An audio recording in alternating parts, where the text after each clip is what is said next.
অৰামধে উঠে দশু দিশে বাহ্যৰ ভন্তৰে পুন নৰসিংহ ৰূপে ৰাখা নিৰন্তৰে নখে বিদাৰিলা ঘূৰ হিৰণ্যকশিপু অশেহি মতে নখে বিদাৰি মূৰৰে পু অৰাম বিশ্বৰূপ বদতি শুনিও হৰি হয় এহি নাৰায়ণ নাম কবচ দুৰ্জয় কহিলো তোমাতো তাক ধৰিও হৰিষে অজিনিবা দৈত্য কয় পয়াসে অৱশেষে অৰামেহি কবচক যিটো ধৰে ক্ষুদ্ৰ ভাৱে একান্ত ভকতি কৰি মাধৱক পায়ে তৰে অপয়াসে সিটো অসমস্তে ভয়ত অচৰণ পহাৰে ইয়াতে অবিঘ্নিৰ মুণ্ডত অৰাম ৰাজ ভয় পৈৰী ভয় গৃহ ভয় যত আধি ব্যাধি আদি যত আছে শৰীৰত কিছুও নপাৱে তাক জানিবা নিশ্চয়ে অহি মহাবিদ্যা যিটো ধৰয় হৃদয়ে অৰাম পূৰ্বে আছিল শিকি নাম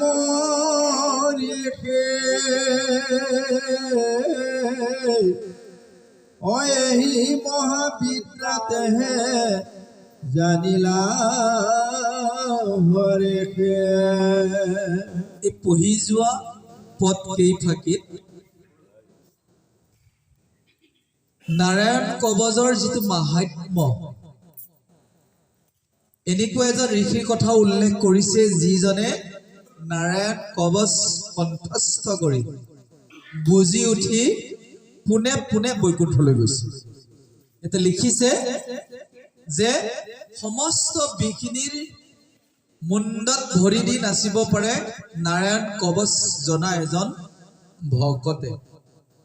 নৰসিংহই যিদৰে হিৰণ্যকশিপুৰক বধ কৰি ভক্ত প্ৰহ্লাদক ৰক্ষা কৰিছিল, নাৰায়ণ কবচ শুদ্ধভাৱে উচ্চাৰণ কৰি স্মৰণ কৰি ধাৰণ কৰি আপুনি যদি জীৱন যাত্ৰাত আগবাঢ়ে আপোনাৰ কোনো ধৰণৰ শত্ৰু থাকিব নোৱাৰে। তাৰমানে জীৱন যাত্ৰাত জয়লাভ কৰিবলৈ নাৰায়ণ কবচক অন্যতম ৰূপে ইয়াত দেখুওৱা হৈছে।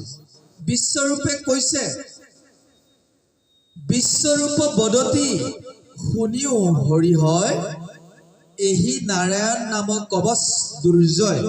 নাৰায়ণ কবচ যাক য'ত থাকিব তাত কোনো কাৰণতে বিপদে ভেদ কৰিব নোৱাৰে।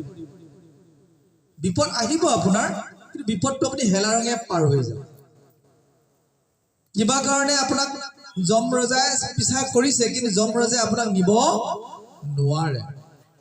যিনিবা দৈত্যক অপ্ৰয়াসে অৱশেষে কহিলো তোমাতো তাক ধৰিও হৰি। বিশ্বৰূপে শিষ্য ইন্দ্ৰক কৈছে তুমি এই নাৰায়ণ কবচ ধাৰণ কৰি লোৱা। ধাৰণ কৰা মানে আচলতে আমি প্ৰথমে চাই মাতি থাকিম। সদায় মাতোতে মাতোতে মাতোতে তাৰ কথাবোৰ আপোনাৰ হৃদয়ংগম হৈ যাব। মুখস্থ কৰি লওক, নুবুজা থাকিলে কেতিয়াবা জনা মানুহক ফুৰি ল'ব, তাৰ অৰ্থটো বুজি উঠিব। গম পাইছেনে? আপুনি নাৰায়ণ কবচখিনি ফটো মাৰি লৈ পঢ়া আৰম্ভ কৰি দিয়কচোন। সদায় এবাৰ এবাৰ আওৰাওকচোন।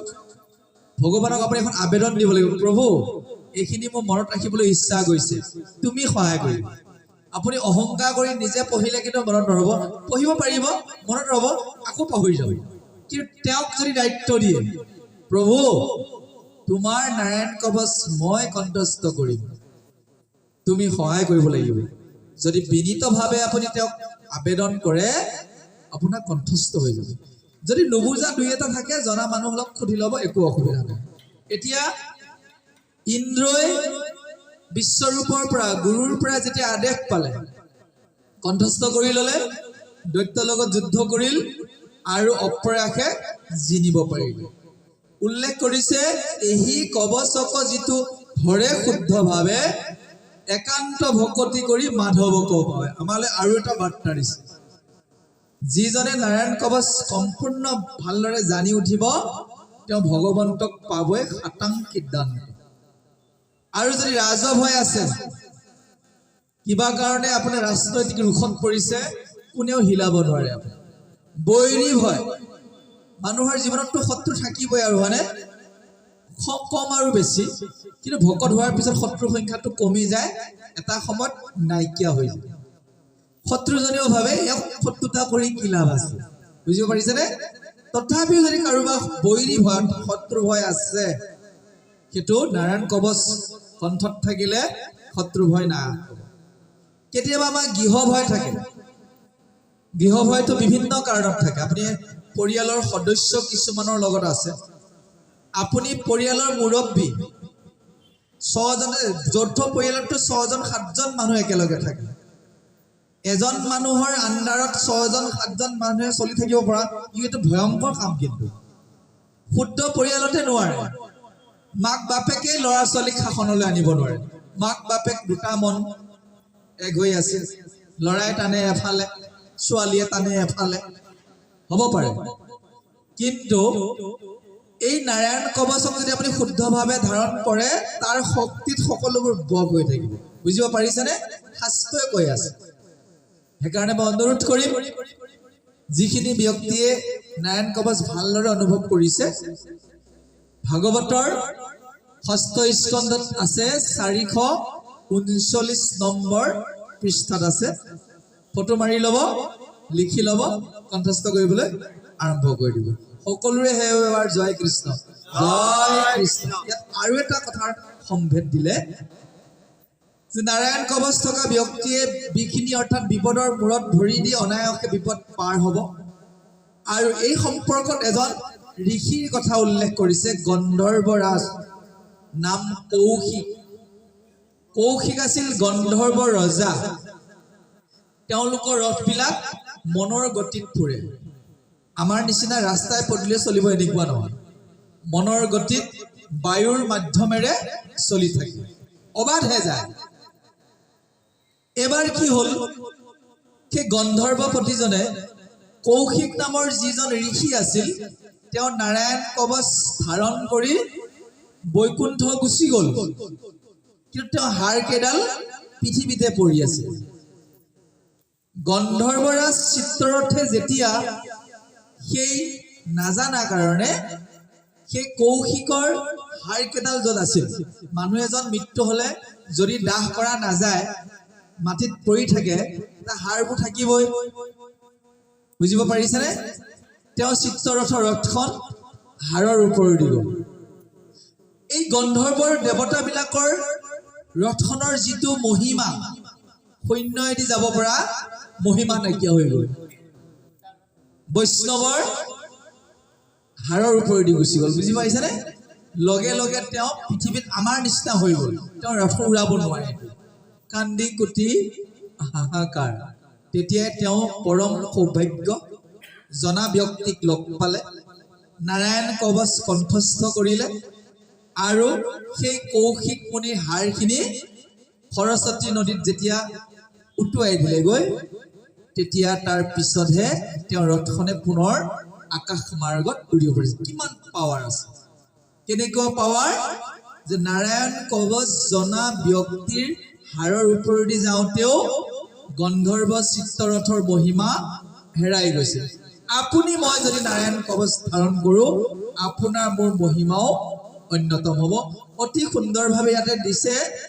পূৰ্বে এক আছিল কৌশিক নাম ঋষিৰ এই মহাবিদ্যাতেহে জানিলা হৰিষি ততস্থ ভূমিততেহে প্ৰাণক তেজিলা বিদ্যাৰ প্ৰভাৱে তভু মুকুতি লভিলা যে কৌশিক নামৰ ঋষিজনে এই নাৰায়ণ কবচ নামৰ বিদ্যাটোক গ্ৰহণ কৰি আনন্দ মনেৰে দেহ ত্যাগ কৰি ভগৱানৰ ওচৰ পালেগৈ।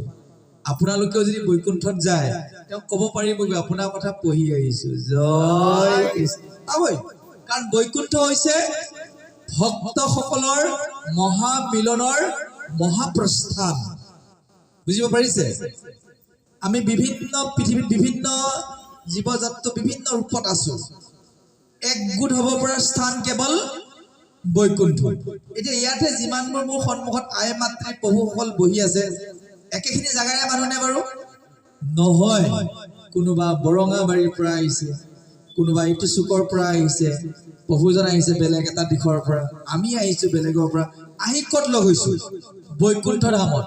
ক'ত? বোলে ৰাস মন্দিৰত কৃষ্ণ কথা শুনোগৈ। ঠিক সেইদৰে আত্মাবোৰে যেতিয়া অন্তকালত হৰি স্মৰণ কৰি বৈকুণ্ঠ প্ৰাপ্তি হয় সকলোবোৰ আত্মা আকৌ কৃষ্ণৰ ওচৰত লগ হোৱা যায়। আমি যদি বৈকুণ্ঠ গতি পাওঁ তে এই কৌশিক মুনিক লগ নোপোৱা প্ৰশ্ন আছে নেকি? কোনো প্ৰশ্ন নাই। তেওঁ চতুৰ্ভুজ ৰূপত আছে, ভগৱানক গুণানুকীৰ্তন কৰি আছে। আমি বিচাৰি বিচাৰি এনেও লগ পাম। লগ পালে নিশ্চয় এই কথা আমি পাতিম। তেওঁৰ জীৱনৰ বাকীখিনি সময় চিত্তৰথত কি ঘটিছিল আমাক পদবন্ধে দিব আহক আমি শ্ৰৱণ কৰোঁ। জয় কৃষ্ণ।